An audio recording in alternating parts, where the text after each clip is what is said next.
the Republic, some of the challenges it faced, hyperinflation, and in part 3 we'll cover the rest. So the opposition.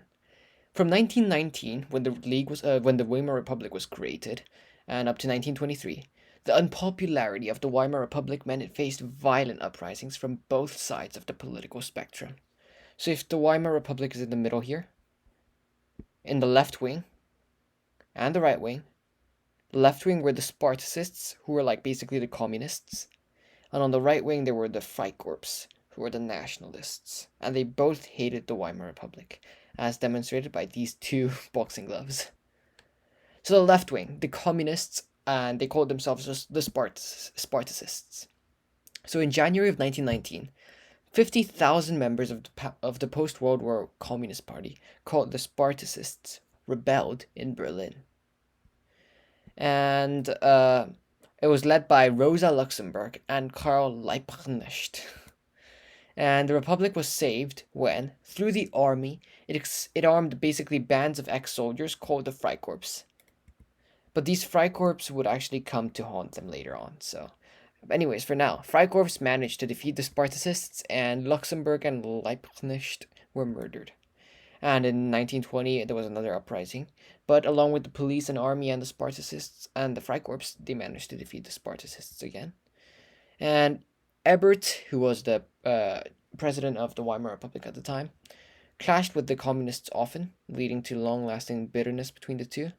However, the Germans actually supported Ebert and his anti-communist regime because they were worried of a communist Germany.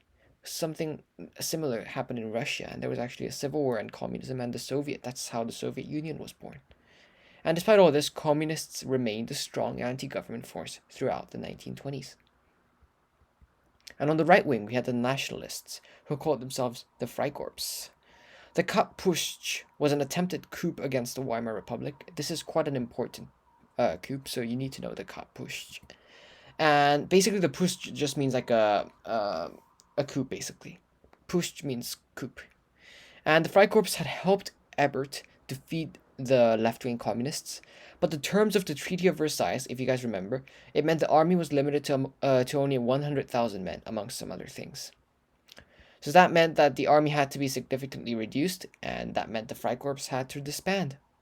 Obviously, they weren't happy with that, so as a reaction, from the 13th to the 17th of March 1920, the right-wing nationalist Wolfgang Kapp led a Freikorps takeover in Berlin, hence the name, the Kapp-Putsch.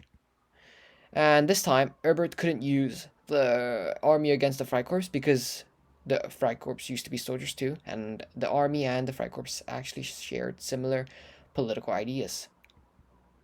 And luckily for Ebert, the workers of Berlin went on strike against the Freikorps and refused to cooperate with Kapp. And Kapp left Germany, died awaiting trial. So the Kapp-Putsch could be considered a success for Ebert and the Republic, since it appeared that he actually did have the support of Germans after all. However, the rest of the Freikorps were left unpunished. Some further political violence. Although Ebert had managed to deal with the Kapp-Putsch, he struggled to deal with the political violence in Germany. Political assassinations were very frequent, and in the summer of 1922, Ebert's foreign minister, Walter Rathenau, was murdered by extremists. And in November of 1923, Adolf Hitler, does he sound familiar? Led an attempted revolution in Munich, called the Munich Putsch. Both Hitler and Rathenau's murderers received very short sentences, and it seemed that the Weimar's right-wing opponents had some friends in high places, because they got short sentences, right? And by the way, if I go into detail about the Munich Putsch, it's basically a coup led by Adolf Hitler and the Nazi Party, and we will explore this in the rise of Hitler in the next video. So why did everyone hate the Republic so much? Both the left and right wing, everybody hated it. The cause of most violences was actually the signing of the Versailles Treaty in 1919. We can see a picture of that on the right here. And Ebert was reluctant. He was also reluctant. Just as Germans were unhappy about the signing, Ebert was also reluctant to sign it. But he basically had no choice. The German army was in no position to continue war. And the harsh terms and armistice caused anger against the Weimar Republic for years to come. Oh, so many Germans believed they had not been beaten in the battlefields, but rather stabbed in the back by politicians. And many Germans would have thought that because basically little fighting took place within Germany itself, and it wasn't actually occupied by foreign troops at the time of the armistice. Basically, lots of fighting was outside of Germany, in France or Belgium or countries nearby in World War One. So Germans didn't actually feel that they were like attacked because many Germans couldn't actually see any soldiers in Germany. And these politicians who signed the Treaty of Versailles were called the November Criminals. So the politicians like Ebert who signed the Versailles Treaty, they were called the November Criminals, turning their back on Germany and its soldiers. We will explore this in more detail in the next video. Now, economic disaster. However, the Treaty of Versailles didn't destabilize Germany politically. No. The Treaty of Versailles didn't just destabilize Germany politically, it also did so economically. The reparations bill, which Germany had to pay, was at £6.6 billion, and it was paid in annual installments of 2% of Germany's output. And this put a huge strain on Germany's already weak economy. It was already struggling with the war, and after the war was struggling to rebuild. And the first installment of 50 million was paid in 1921, but in the following year, nothing was paid. Ebert tried to play for time with the French, but the French ran out of their own patience because they also had loans to pay to the US. So in January of 1923, French and Belgian troops entered the Ruhr industrial area. That's basically where all of Germany's factories were, and it was pretty important to Germany. And they did so importantly. It was legal entry. They weren't invading Germany or the Ruhr area. It was a legal entry under the Treaty of Versailles to take what was owed to them in the form of raw materials and goods. And the Weimar Republic government ordered workers to go on passive resistance. So basically, just don't work and don't produce anything so that there will be nothing for the French to take. And the French react harshly because they wanted their money, which was already signed in the Versailles Treaty. And because of those passive resistance, they killed over 100 workers and they expelled over 100,000 protesters from the Ruhr area. Now, the German Weimar Republic was running out of money. So what they did was they printed money.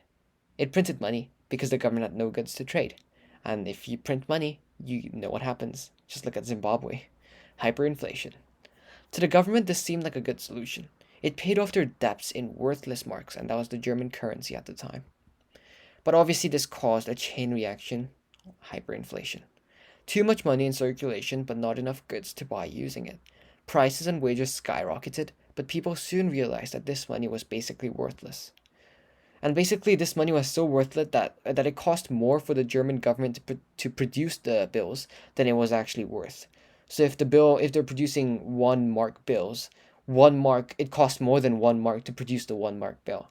And it was so worthless, you can see this woman here just basically burning it for coal, like just burning the fireplace using it, because it was that worthless. And the middle class especially suffered lots. Their savings could have bought a house in 1921, but it couldn't even buy a loaf of bread in 1923, just 2 years later. A monthly pension couldn't even buy a cup of coffee. The government lost the support of middle class. And there were some winners actually from this hyperinflation. Some winners. The borrowers, businessmen, people with mortgages could pay off their loans quickly and easily. Imagine you had 100,000 mark in loan and you had to pay it back. Well, now 100,000 mark was basically a day's salary, so you could pay it back easily and quickly.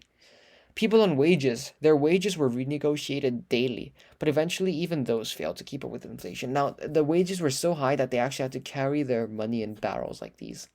And farmers, their products were still in demand because people had to eat, right? And the farmers got more money as prices spiraled upwards. Obviously, many lost with this hyperinflation. Those on fixed incomes, like students or pensioners, income failed to keep up with the rising prices. And those with savings, or those who had lent money, so basically the opposite of these borrowers, their vast fortune was essentially worthless. And in the next video, we'll look at how the Weimar Republic under Stresemann managed to recover, and how, although they recovered, Hitler managed to rise, and the road to World War II. I hope you enjoyed this video of Stu Planed. student explained for students by students. If you liked it, please like and subscribe and share with your friends. Thanks for watching Stu Played.